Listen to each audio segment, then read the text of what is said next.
إن الحمد لله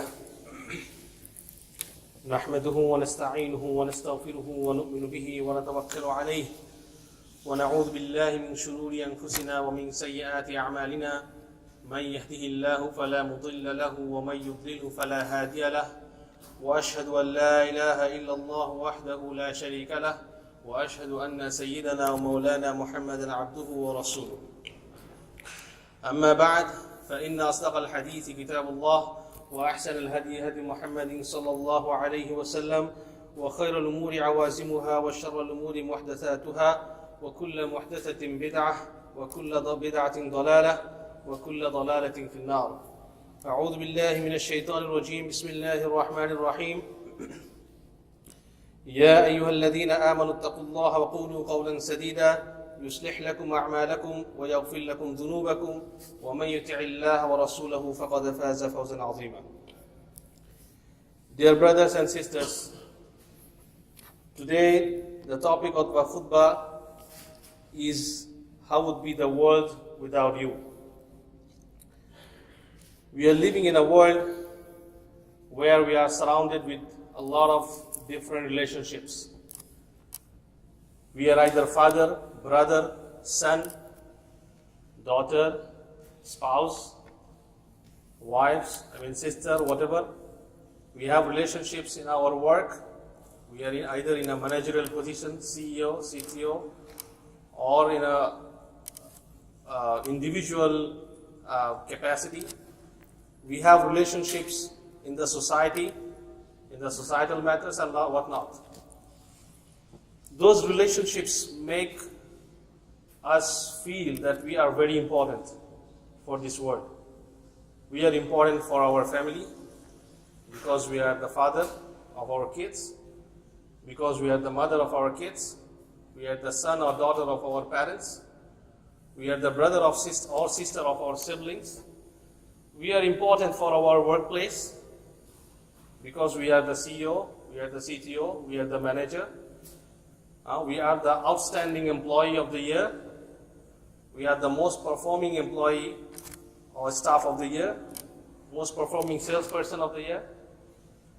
We have importance, we feel important in our universities, colleges, because we are the most brilliant student. Everyone needs tutorial from us, right? So this world is surrounded with relationships which make us feel very important, make our existence feel very important. Seems like if I was not here, it would not happen. The world would not move. My kids would not grow. My parents would not survive. The students would not pass and whatnot. And the world keeps us away from remembering death. All the products that we market in a way, we promote in a way that you are going to live longer. No longer. You are going to live for eternal life. You will have no end. Who is going to buy a product if he knows that tomorrow he is going to die? Can BMW sell its cars if it puts a line in the product materials, promotional materials, that tomorrow, this is a condition, with a small star, that maybe tomorrow you will die. So all the promotional materials, all the marketing materials are designed in a way that makes us feel that we will never die, other than the insurance products. Because for the insurance products, the more they make you feel that you are going to die tomorrow, the more they can sell you the product. So this is an exception. Other than that, every production, even at, here we are selling those, right? At INCEIF we are selling this MSc programs, PhD programs, right? At ISRA we are selling some research. Everywhere we have some products. Who is going to buy that if we know that tomorrow I will die? I would not come here at INCEIF. I'm not sure about you. If I knew that tomorrow I will die. So the point is, the whole world, everything surrounding us makes us feel that we will never die. or at least we will live longer than we believe. But the data, we are always driven by data, right? We are doing always researches, right? So the data from Global Health Data Exchange says only in 2016, the total number of deaths was recorded globally at 54.7 million, out of which 8.26 million belongs to the age group of 15 to 49 years, which is around 15%. When I got this data, I got a bit skeptical because this includes the data for the whole world. So maybe Malaysia is different. So I narrowed down to Malaysia. And in Malaysia, it's around 15.9% for this age group. The whole world makes us feel that death is unnatural if it comes before the age of, for example, 60, 65, or before the age of retirement. But the data says otherwise. 15% accounts for the age group of 15 to 49. It's a significant number. Researchers can give us more insight. I'm not that quality of researcher. I'm still a student. But this is quite a significant number. So meaning that death at this age where most of us belong to is not unnatural. It's not something unexpected. Usually the newspapers or the dailies, the magazines, they use the term unexpected death.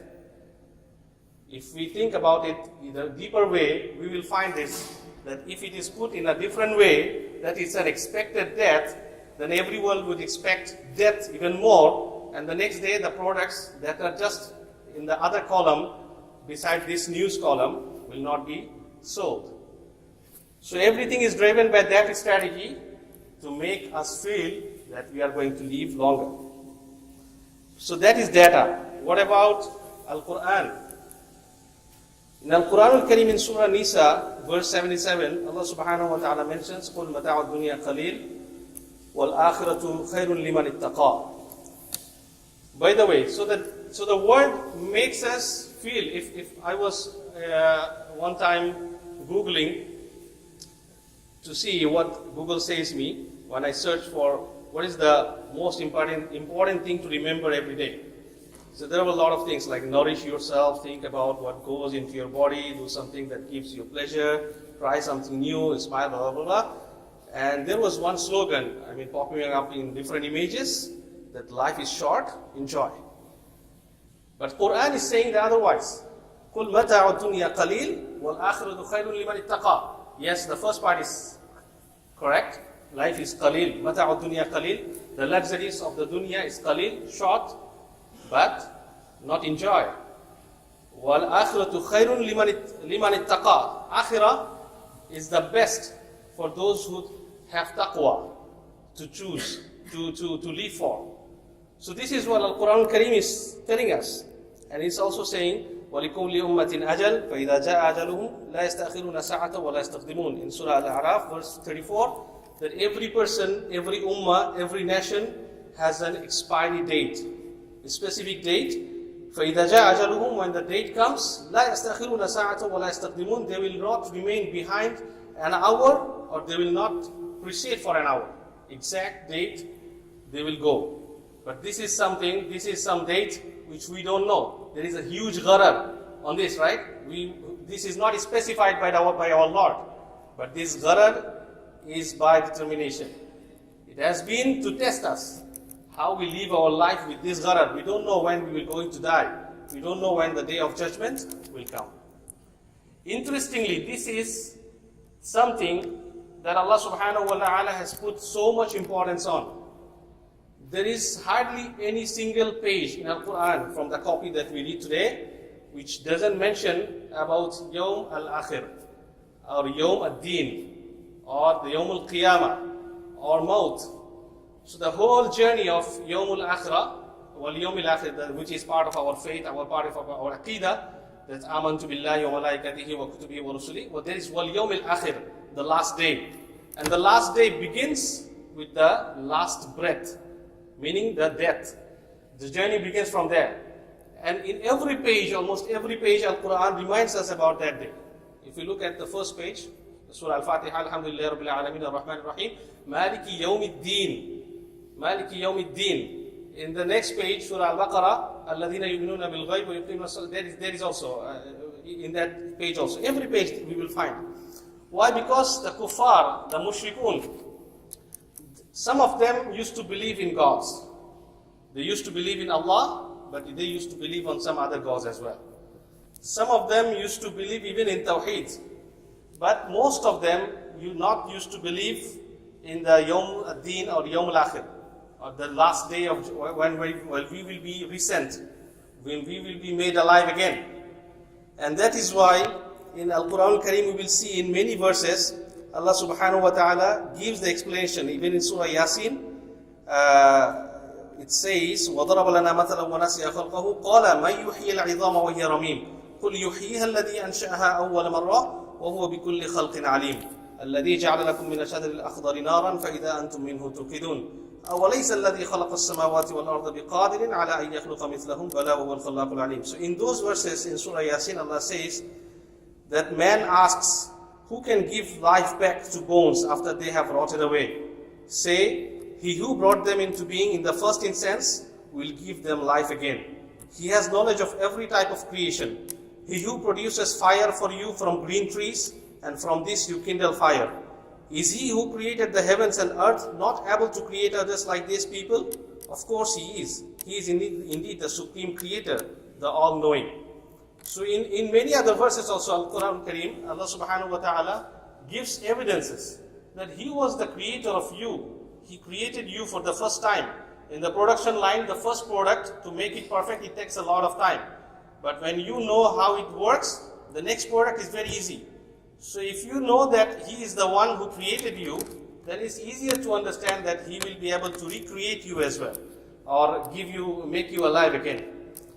So the point is, Allah subhanahu wa ta'ala is reminding us about Al-Yawm Al-Akhir in every page of Al-Quran, very frequently, because this is something we will forget. We will keep forgetting. So He is reminding, in if we understand Arabic, every few verses, Allah subhanahu wa ta'ala reminds us about that day. Remember about that day, remember about that day, remember about that day. Because that is the vision of us Muslims. We have to be successful in that world.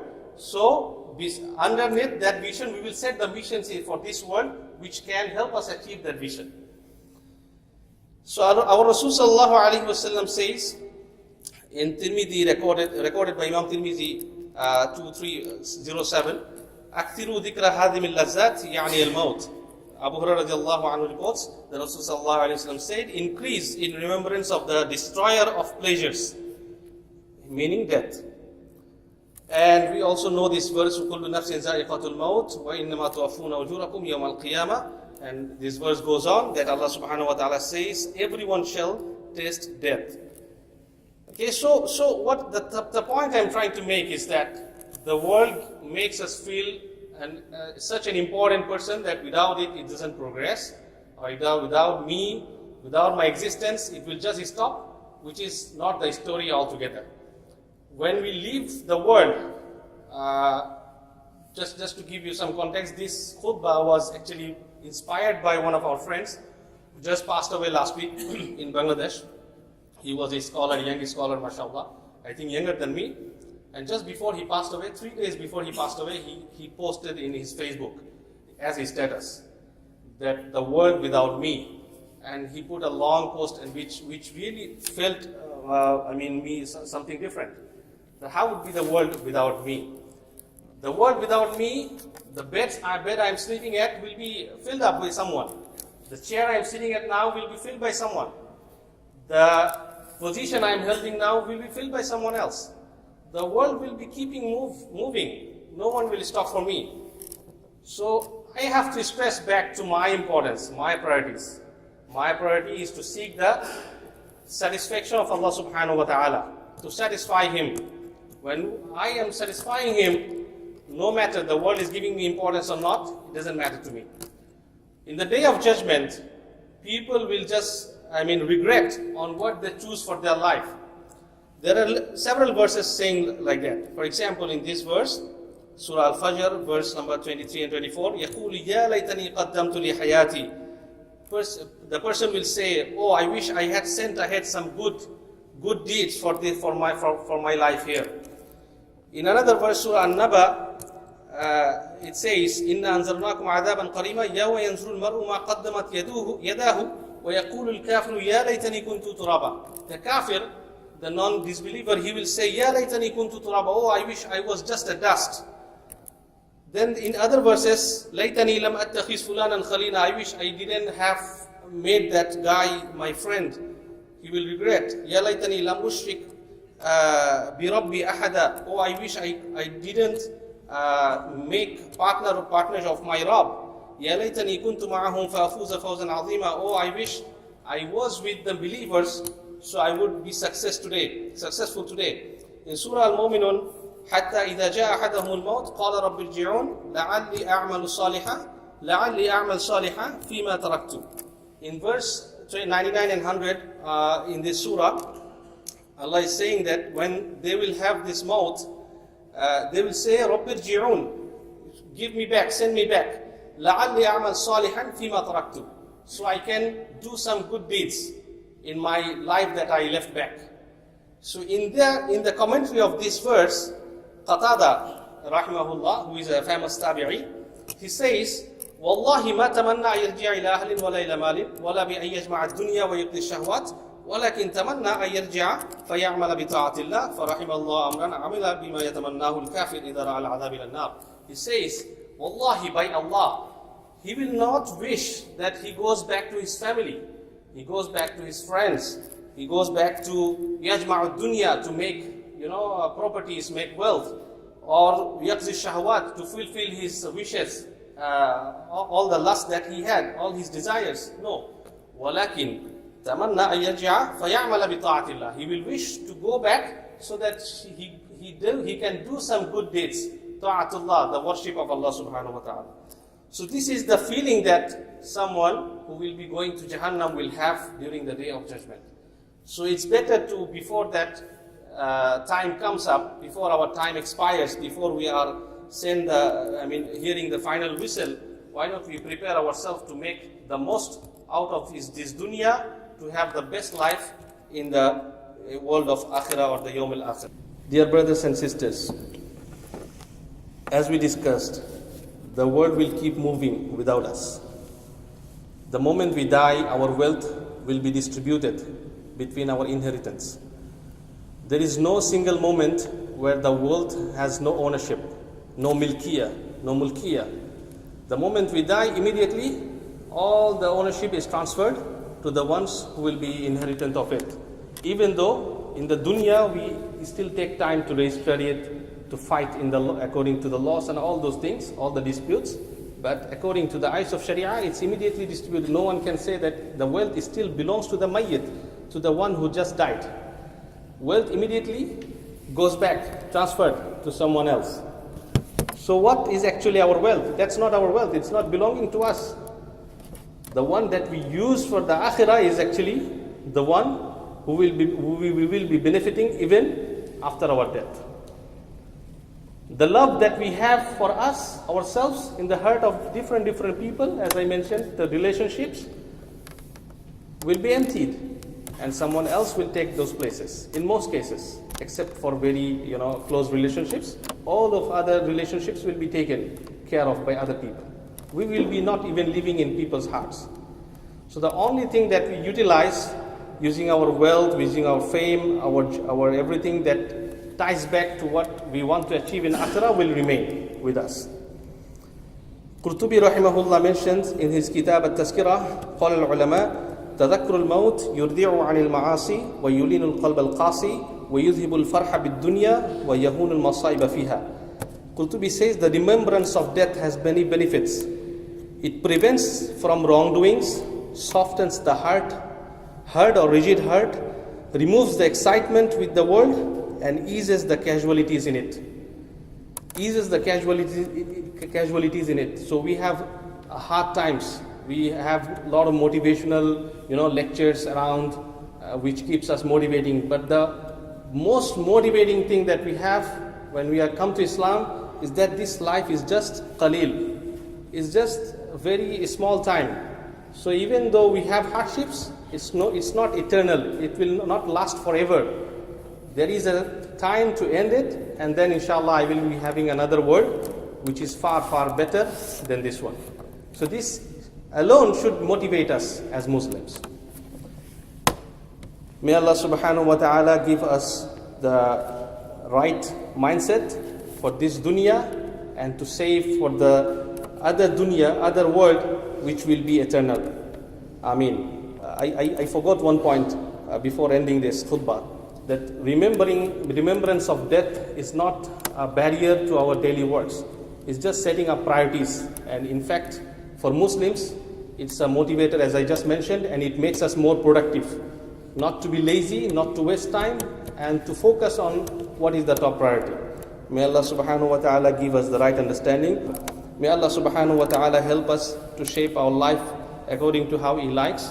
Ameen. Wa aqulu qawli hadha wa astaghfirullah li wa lakum fastaghfiruhu innahu huwal ghafurur rahim.